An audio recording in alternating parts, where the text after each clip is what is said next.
Well, happy Sabbath once again to everyone. Ya, selamat Sabat pada semuanya. It's good to be here with you all again. Sangat senang bertemu dengan kalian semua lagi. Today's message is entitled The Pearl of Great Price. Judul dari khotbah Sabat ini adalah Mutiara yang Terhebat sebagai Hadiah. And we're going to be looking at the parable of the merchantman and the pearl. Kita akan melihat perumpamaan dari seorang saudagar dengan mutiara yang ditemukannya. It is a very short parable, but there's a lot we can learn from it.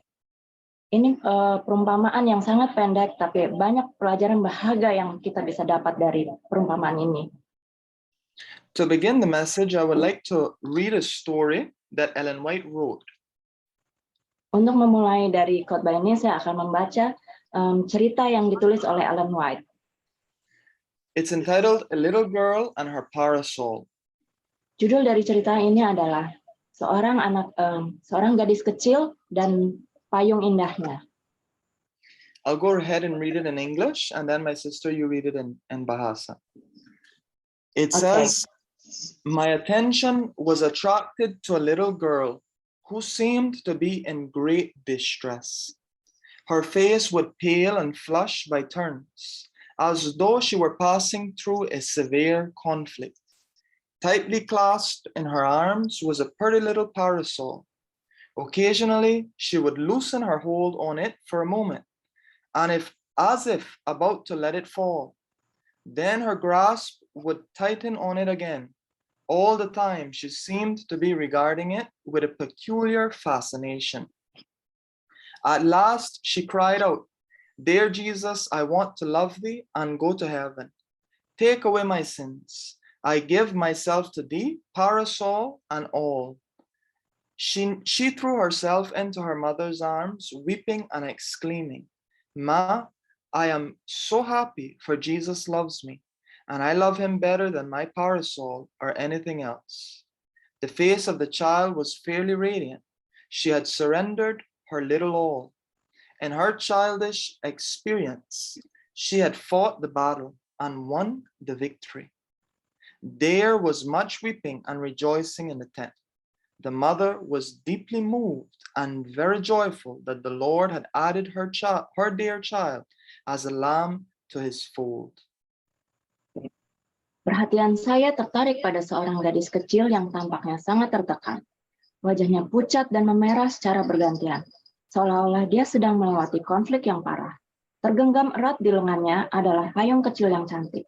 Kadang-kadang dia akan mengendurkan pegangannya sejenak, seolah-olah akan melepaskannya, lalu genggamannya akan mengencang lagi. Sepanjang waktu, dia tampaknya memperhatikannya dengan daya tarik yang khusus. Akhirnya dia berteriak, "Yesus yang terkasih, aku ingin mengasihimu dan pergi ke surga. Hapuslah dosa-dosaku. Aku memberikan diri kepadamu, payung dan semuanya." Dia menjatuhkan dirinya ke dalam pelukan ibunya, menangis dan berseru, "Ibu, aku sangat bahagia karena Yesus mengasihiku dan aku mengasihinya lebih dari payungku atau apapun." Wajah anak itu tampak berseri-seri. Dia telah menyerahkan semua miliknya dalam pengalaman kekanak-kanakannya. Dia telah berjuang dalam pertempuran dan memenangkan kemenangan. Ada banyak tangisan dan kegembiraan di dalam tenda. Sang ibu sangat tersentuh dan sangat bersuka cita karena Tuhan telah menambahkan anaknya yang tersayang sebagai anak domba ke kandangnya. LSMS 20.1. The story continues. It says, she, the mother, explained to those present that her little daughter had received the parasol as a present not long before. She was very much delighted with it and had kept it in her arms or in her hands most of the time, even taken it to bed with her. During the meeting, her tender heart had been moved to seek the Savior. She had heard that nothing must be withheld from Jesus, that nothing short of an entire surrender of ourselves and all we have would be acceptable to him.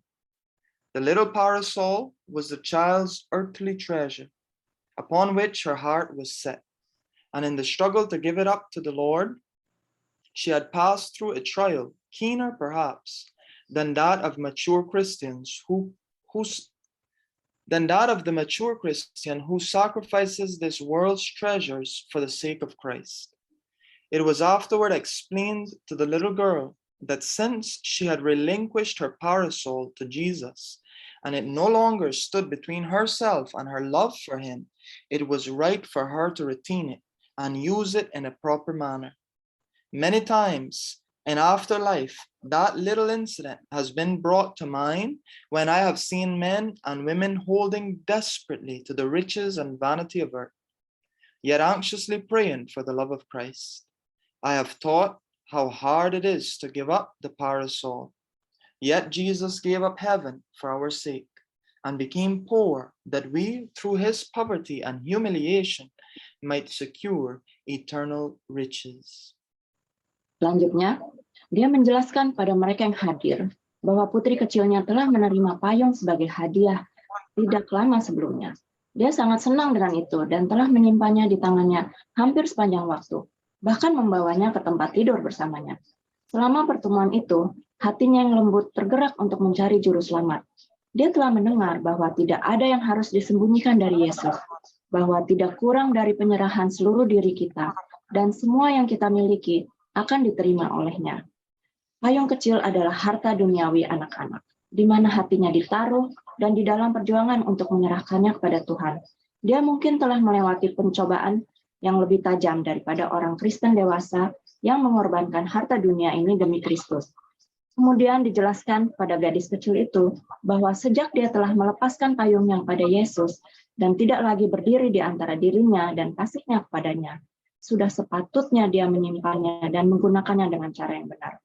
Seringkali dalam kehidupan selanjutnya, kejadian kecil ini diingatkan. Ketika saya telah melihat pria dan wanita berpegang teguh pada kekayaan dan kesia-siaan bumi, namun dengan cemas berdoa untuk kasih Kristus, saya berpikir, betapa sulitnya melepaskan payung indah itu. Namun Yesus menyerahkan surga demi kita dan menjadi miskin agar kita melalui kemiskinan dan penghinaannya dapat memperoleh kekayaan kekal. LSMS 20.5.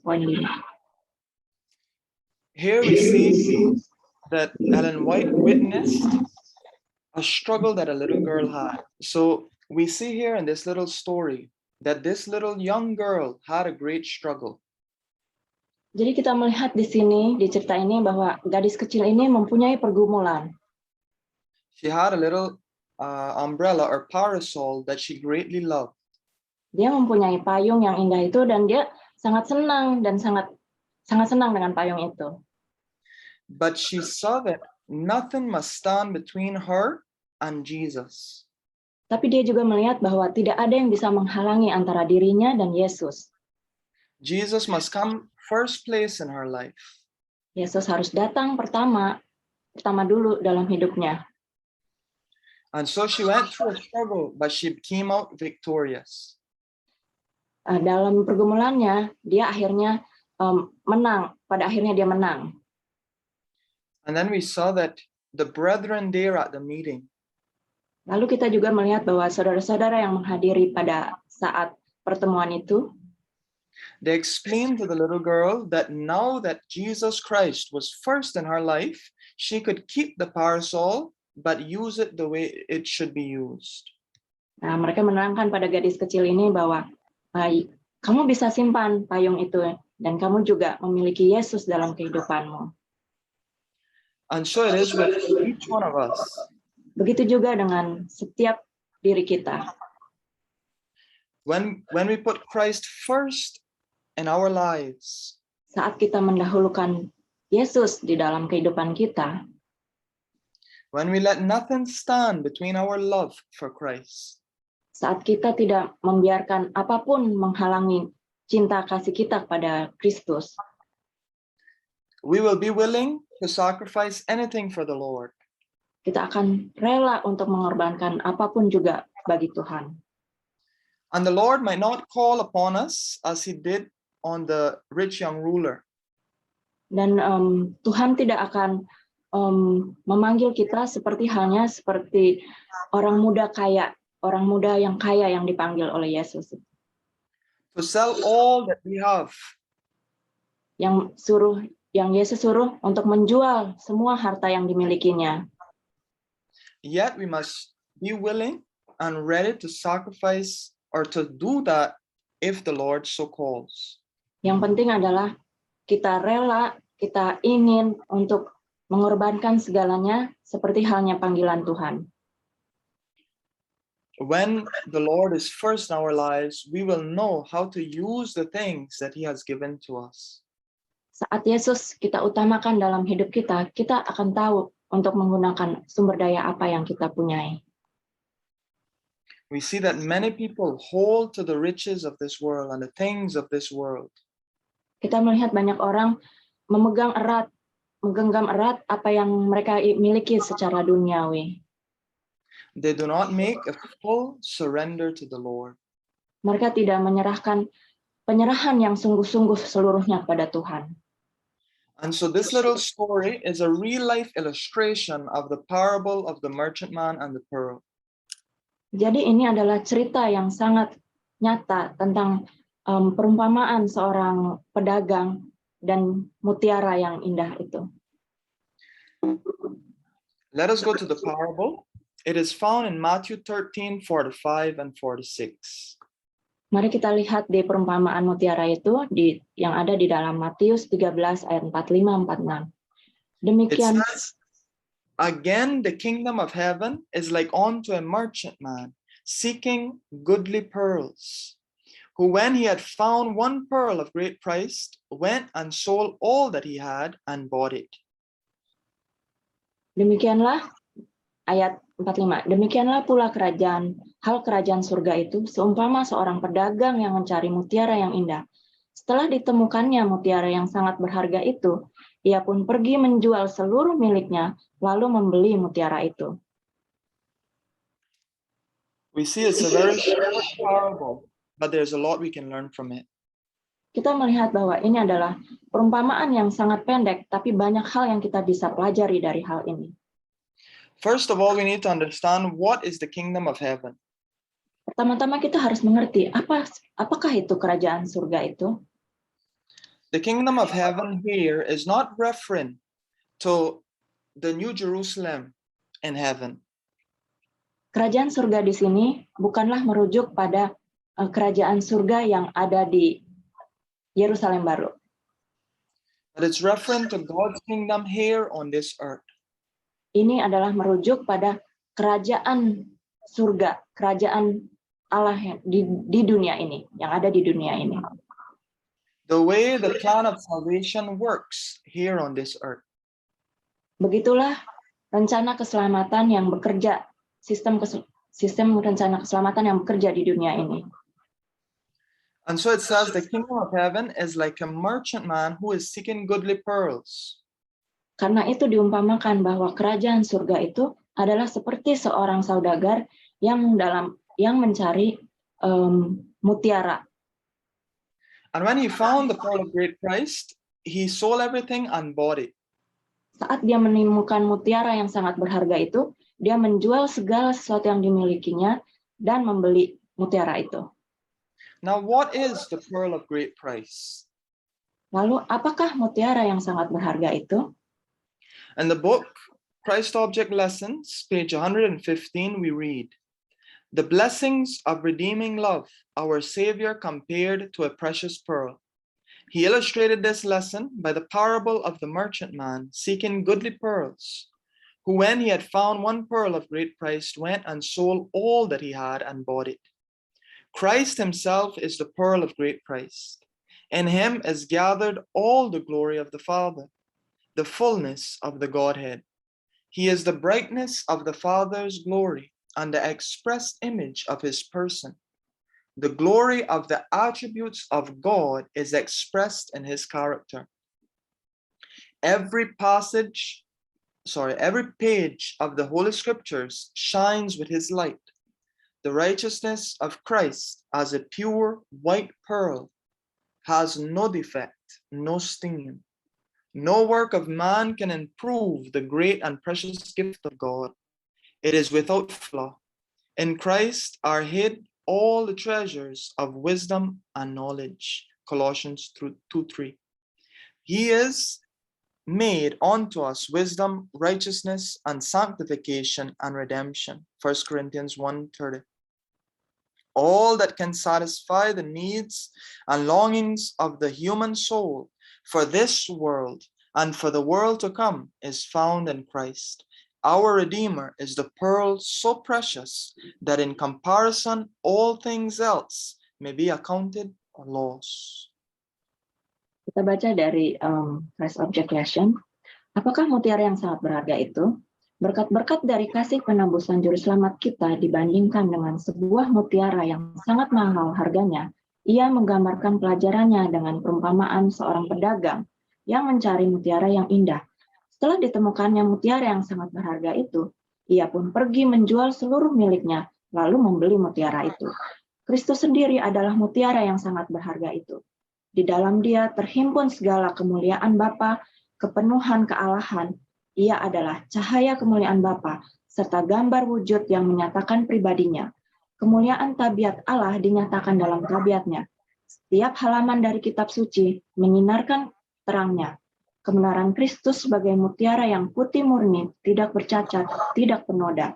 Tidak ada pekerjaan manusia yang dapat memperbaiki anugerah Allah yang mulia dan berharga itu. Ia tidak bercacat.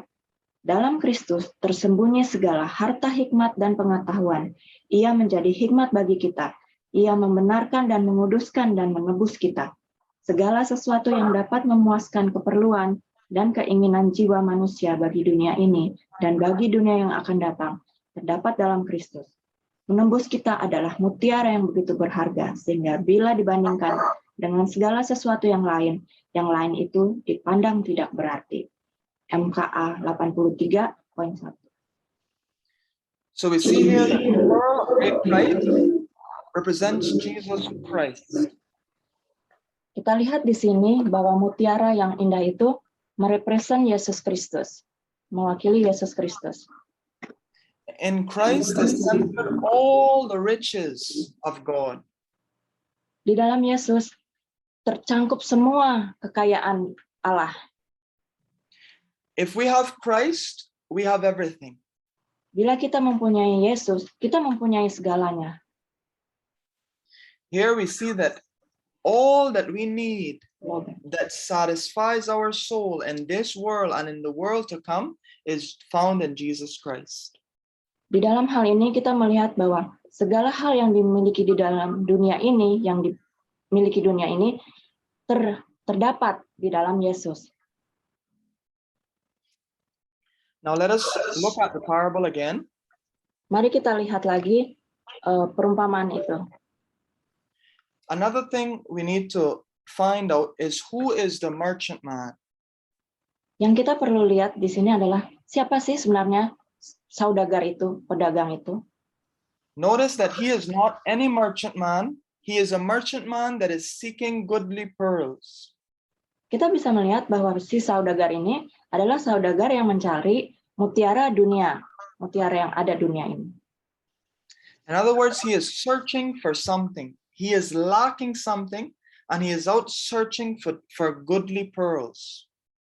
Nah, kita lihat bahwa dia mencari sesuatu. Dia mencari sesuatu yang tidak ada dia punya, dan dia terus mencari mutiara dunia ini.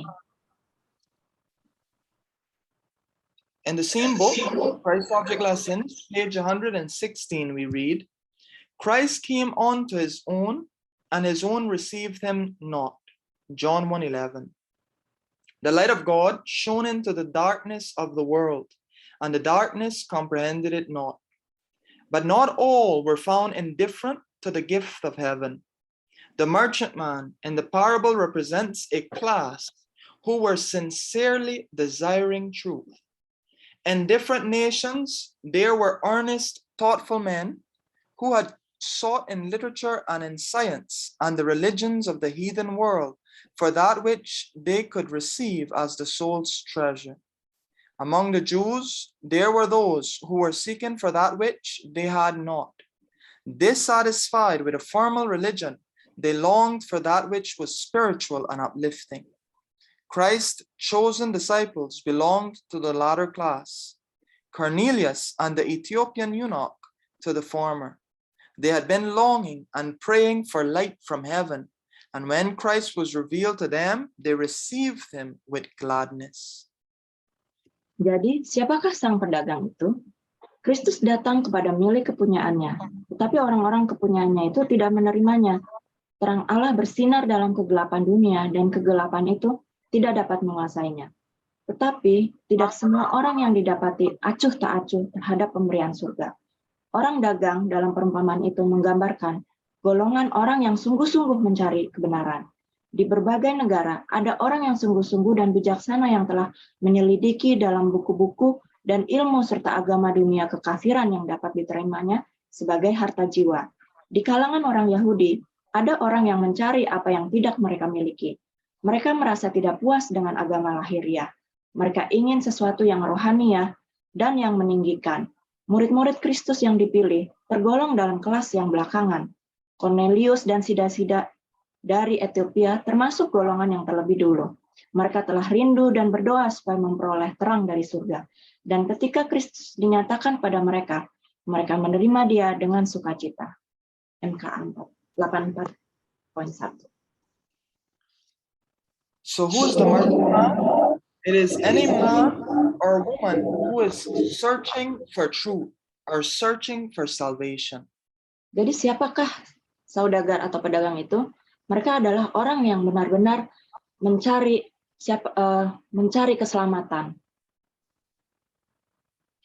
Okay, now going back to the parable, let us read it again. It says, the kingdom of heaven, that is the kingdom of heaven on this earth. Kita kembali lagi kepada perumpamaan itu mengenai kerajaan surga itu. Kerajaan surga yang dimaksud adalah kerajaan surga di dunia ini.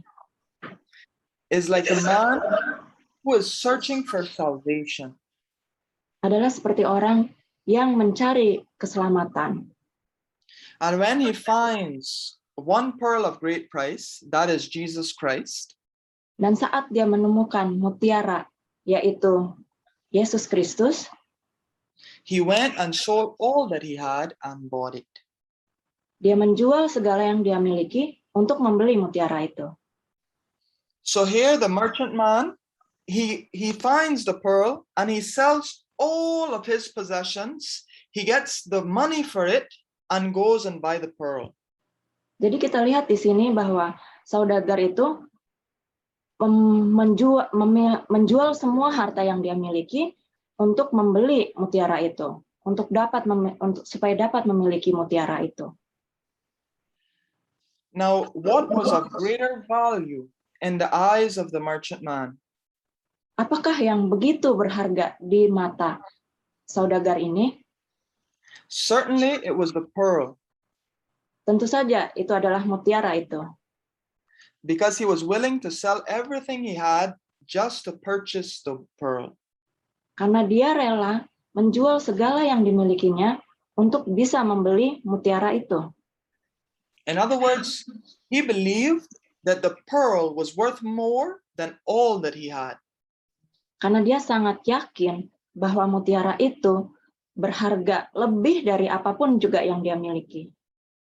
Now notice something. In the parable, it says that the merchant man bought the pearl.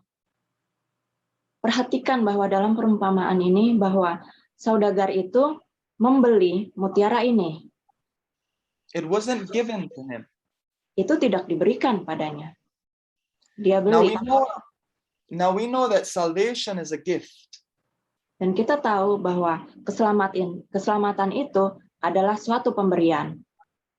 The Bible says that God gave his son for us. Alkitab mengatakan bahwa Allah memberikan anaknya pada kita. Yet the parable tells us that the pearl must be bought. Di perumpamaan ini dibilang bahwa mutiara itu harus dibeli. So what does this mean? Jadi apa artinya ini? Let us read Isaiah 55 and verse 1. It says, "Ho, everyone that thirsteth, come ye to the waters, and he that had no money, come ye, buy and eat. Yea, come, buy wine and milk without money and without price." Kita sama-sama baca di Yesaya 55 ayat 1. Ayo, hai semua orang yang haus, marilah dan minumlah air. Dan hai orang yang tidak mempunyai uang, marilah, terimalah gandum tanpa uang, membeli dan makanlah juga anggur dan susu tanpa bayaran. Jesus is inviting us to buy food and drink without money and without price. Yesus mengundang kita untuk membeli gandum dan anggur tanpa uang dan tanpa harga. Yet it must be bought. Tetapi itu haruslah dibeli. Okay, so we were seeing that we must buy the pearl of great price. Jadi kita lihat bahwa kita yang harus membeli mutiara itu dengan harga yang cukup mahal. Yet according to this verse, not with money or price. Tapi kalau kita lihat dari ayat ini, tidak dengan uang dan tidak dengan harga. You see, brothers and sisters, what I want us to learn today is that for us to be saved, an exchange must be made. Yang kita bisa lihat dari pelajaran ini adalah ini harus ada pertukaran, harus ada saling timbal balik yang harus dilakukan. We cannot buy salvation with money or riches.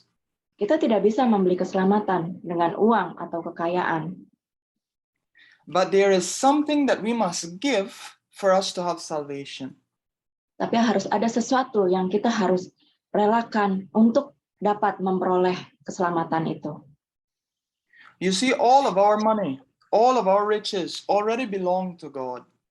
Karena semua uang yang kita miliki, semua kekayaan yang kita punyai, itu semua milik Tuhan.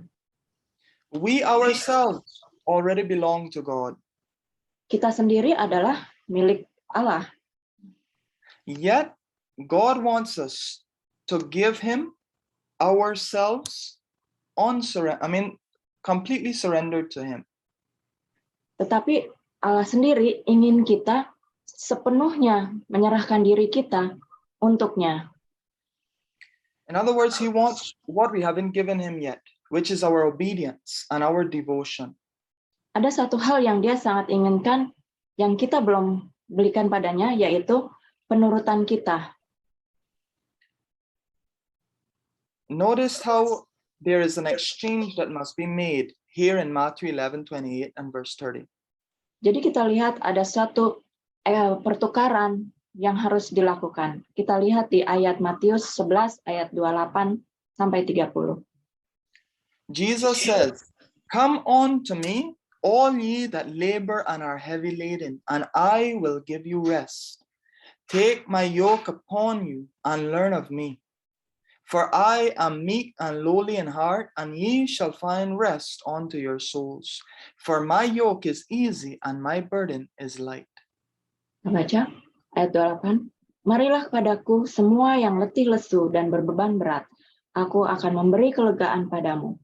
Pikulah kuk yang kupasang dan belajarlah kepadaku, karena aku lemah lembut dan rendah hati, dan jiwamu akan mendapat ketenangan. Sebab kuk yang kupasang itu enak dan bebanku pun ringan. Now let us look at this passage carefully. Jesus tells us, "Come on to me, all ye that labor and are heavy laden."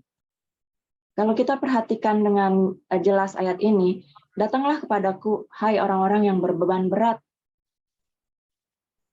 In other words, there is a burden that's on us. Dalam kata lain, ada suatu beban yang kita pikul. It can be problems, it can be trials, sorrows. Itu bisa jadi masalah, itu juga bisa jadi penderitaan. It could be guilt and sins and ambition. Bisa jadi rasa bersalah, bisa juga jadi itu adalah dosa dan ambisi. It can be our worries. Bisa juga kita punya kekhawatiran. But Jesus tells us to come to Him with that burden, and He says, "And I will give you rest." Tapi Yesus berkata pada kita, datanglah kepadaku, karena aku akan memberikanmu damai. Now, if I have a burden on me, and you tell me you will give me rest. Kalau saya bilang, saya punya beban, dan Anda berkata, aku akan memberi kamu kedamaian, kelegaan. What must you do to give me rest? Apa yang perlu Anda lakukan untuk memberikan saya kelegaan? You must take the burden from me. Engkau harus mengambil beban itu dari aku. And so this is what Jesus is offering. He says, come to me and I will take your burden. Dan disinilah Yesus berkata pada kita, datanglah kepadaku dan aku akan mengambil beban itu. And verse 29 says, take my yoke upon you. Di ayat 29 disebutkan bahwa aku akan mengambil kuk yang ada padamu. And verse 30, for my yoke is easy and my burden is light. Dan di ayat 30 disebut, sebab kuk yang kupasang itu enak dan bebannya pun ringan. Do you see, brothers and sisters, that there's a trade that must be made? Kita perhatikan di sini saudara dan saudariku, bahwa harus ada pertukaran yang dilakukan. We must give ourselves to Jesus with all of our trials and sorrows and worries and burdens. Kita harus memberikan pada Yesus segala beban, cobaan, dan apapun yang kita miliki itu kepada Yesus. And He will give us His burden, but His burden is easy and light. Dan Dia sebagai gantinya akan memberikan bebannya, tapi bebannya itu ringan dan mudah. Verse 29 goes on to say, and learn of me, for I am meek and lowly in heart, and ye shall find rest unto your souls. Lihat di ayat 29, dan belajarlah padaku, karena aku lemah lembut dan rendah hati, dan jiwamu akan mendapat ketenangan. We must learn of Christ so that we can surrender ourselves to Him. Kita harus belajar dari Yesus supaya kita bisa memberikan diri kita kepadanya. By learning of Christ, we fall in love with Him. Dengan bersandar padanya, kita akan jatuh cinta padanya dan belajar banyak dari Yesus. So in the parable, we find that the merchantman sold everything that he had and gave it for the pearl of great price. Jadi dalam perumpamaan itu, kita melihat bahwa saudagar ini menjual segala yang dimilikinya untuk bisa membeli mutiara itu. In other words, he was saying, take the world and myself and everything that I am, but give me Jesus. Di dalam arti lain, dia menyatakan bahwa ambillah segala hak milik duniawi karena aku ingin memiliki Yesus.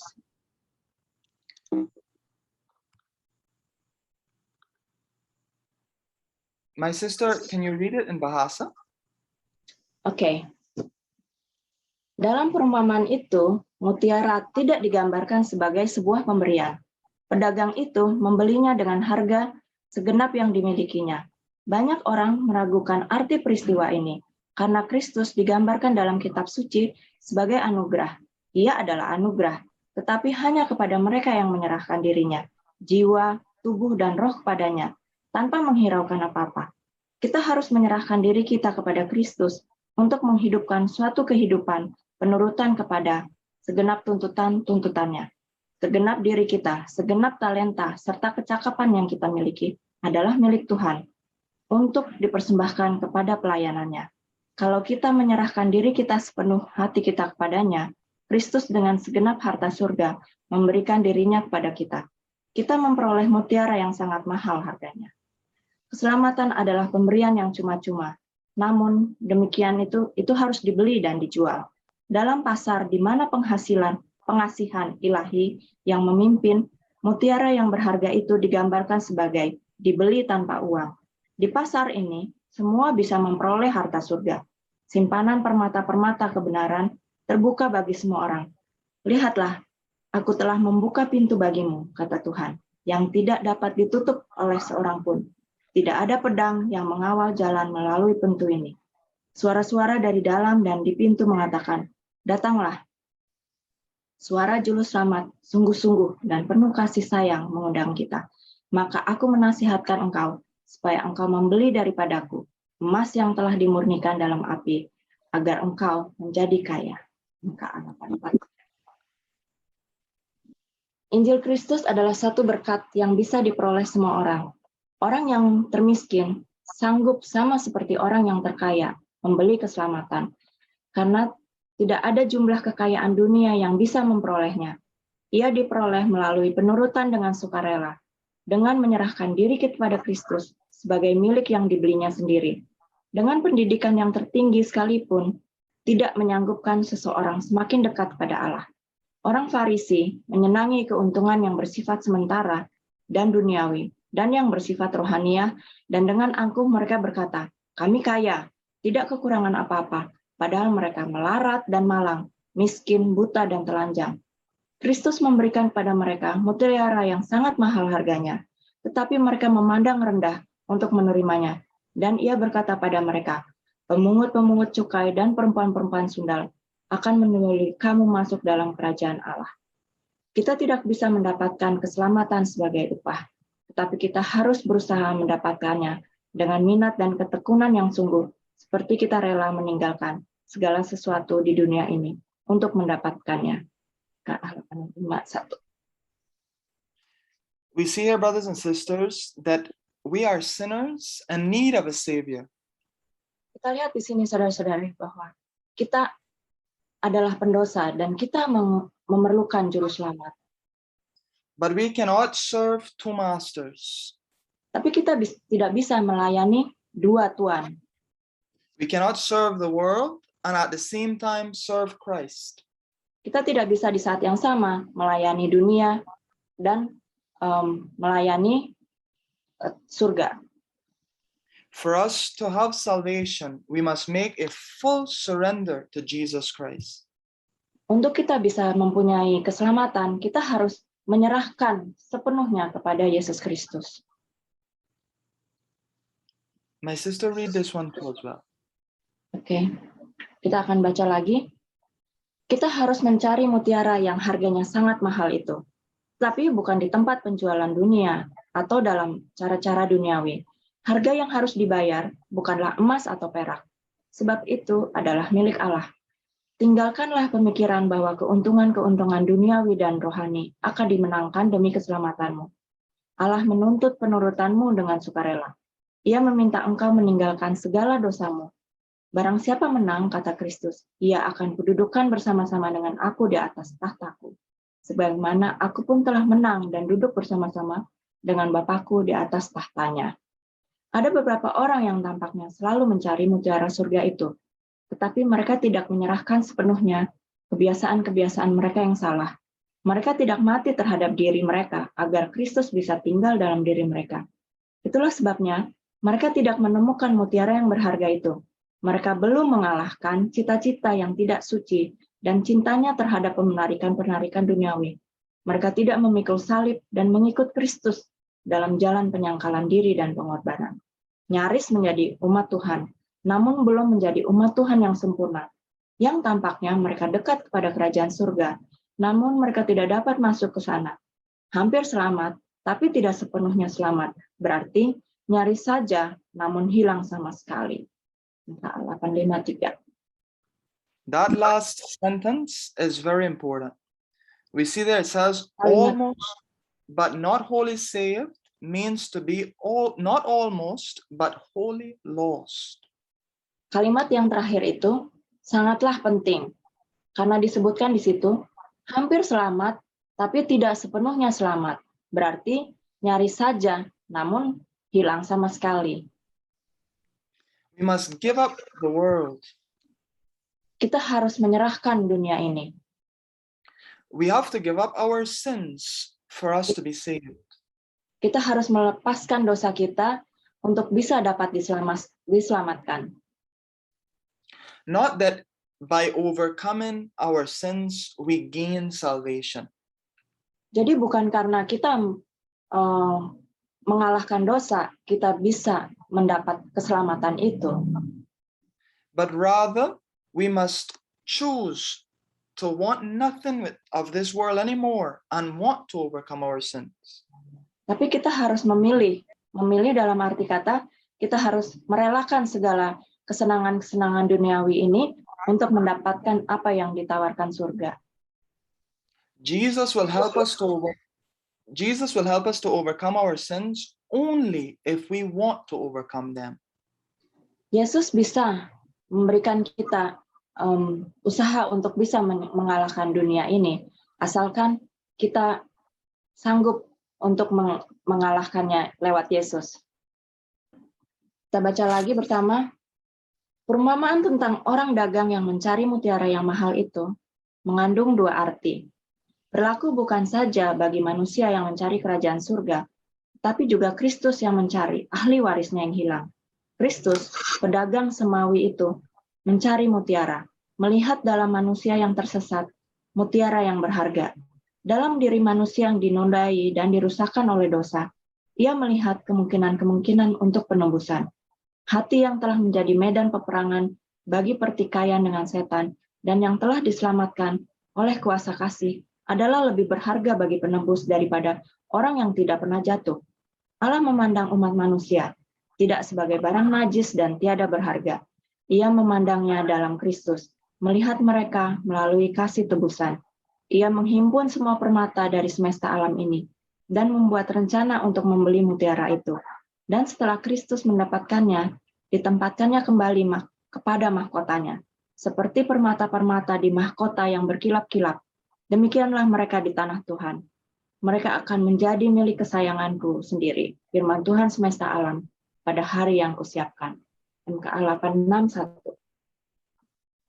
Here we find a double or a second application of this parable.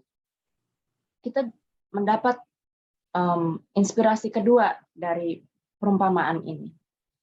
The merchantman here can represent Christ. Si pedagang ini bisa juga menggambarkan Yesus. Mewakili And Yesus. each one of us is a pearl of great price to him. Dan setiap dan masing-masing kita adalah seperti mutiara baginya. He gave up all so that he could redeem us. Dia menyerahkan semuanya supaya dia dapat menyelamatkan kita. And brothers and sisters, it says there that in heaven, each one of us that are saved will be a stone in Christ's crown. Dan disebutkan juga di sini bahwa kita adalah seperti permata-permata di mahkotanya. Dan dia akan memberikan permata itu sebagai mahkota. Brothers and sisters, I hope that each one of us is a stone in the crown of Jesus, in Jesus's crown. Saudara-saudara, saya berharap bahwa masing-masing kita adalah seperti permata-permata yang berharga di mahkota yang ada pada Yesus. When I get to heaven, I want to tell Jesus, I am one of those stars shining in your crown. Pada saat kita di surga dan bertemu Yesus, kita bisa berkata, aku adalah seperti permata yang ada di mahkotamu. Praise the Lord for his great love for us. Puji Tuhan atas segala kemurahan kasih-Nya pada kita. He didn't look at us Dia tidak memandang kita as sinners who couldn't be saved, sebagai pendosa yang tidak dapat diselamatkan. but he saw us for what he could make us to be. Tapi dia memandang kita sebagai orang yang dapat dia bentuk, yang dia inginkan kita seperti itu. Brothers and sisters, Jesus is inviting us. He says in Revelation 3:18, I counsel thee to buy of me gold tried in the fire, that thou mayest be rich, and white raiment, that thou mayest be clothed, and that the shame of thy nakedness do not appear, and anoint thine eyes with eye salve, that thou mayest see. Kita baca di Wahyu 3 ayat 18. Maka aku menasihatkan engkau, supaya engkau membeli daripadaku emas yang telah dimurnikan dalam api, agar engkau menjadi kaya, dan juga pakaian putih, supaya engkau memakainya, agar jangan kelihatan ketelanjanganmu yang memalukan, dan lagi minyak untuk melumas matamu, supaya engkau dapat melihat. Let us never forget that we are and increased with goods and have need of nothing. Marilah kita melihat bahwa kita berharga di matanya. Let us remember that our salvation is through Christ and Him alone. Mari kita melihat bahwa keselamatan kita adalah hanya dalam Yesus dan hanya pada dirinya saja. We cannot buy salvation with earthly things. Karena kita tidak bisa membeli keselamatan itu dengan harta duniawi. But Christ wants us to surrender our all to Him. Tapi Yesus ingin kita menyerahkan segala yang kita ada kepadanya. I pray, brothers and sisters, that we will be able to surrender our all to Christ. Saya berdoa saudara-saudara agar kita bisa menyerahkan segala sesuatunya kepada Yesus. If there is anything that is standing between Christ and us, bila ada sesuatu yang menghalangi antara kita dan Yesus, let us remove it. Marilah kita menyingkirkannya. Like the little girl who won the victory over her parasol, let us also win the victory. Seperti halnya gadis kecil yang menang dari rasa memiliki si payung indah itu untuk demi memiliki Yesus, biarlah kita seperti dia juga. May God help us to love Him above anything else. Biarlah Tuhan menolong kita supaya kita dapat mencintainya di atas segalanya. Let us bow our heads for prayer. Mari kita tunduk dan berdoa. Loving and gracious Father which art in heaven, we thank you for your great sacrifice. Allah Bapa yang kami kasihi, kami bersyukur atas segala pengorbanan yang telah Engkau berikan. You gave all when you gave your Son. Engkau memberikan segalanya saat Engkau memberikan anak-Mu. Father, help us to give up ourselves so that we can find Christ. Bantulah kami Bapa, supaya kami dapat melepaskan segalanya, supaya kami dapat memiliki Yesus.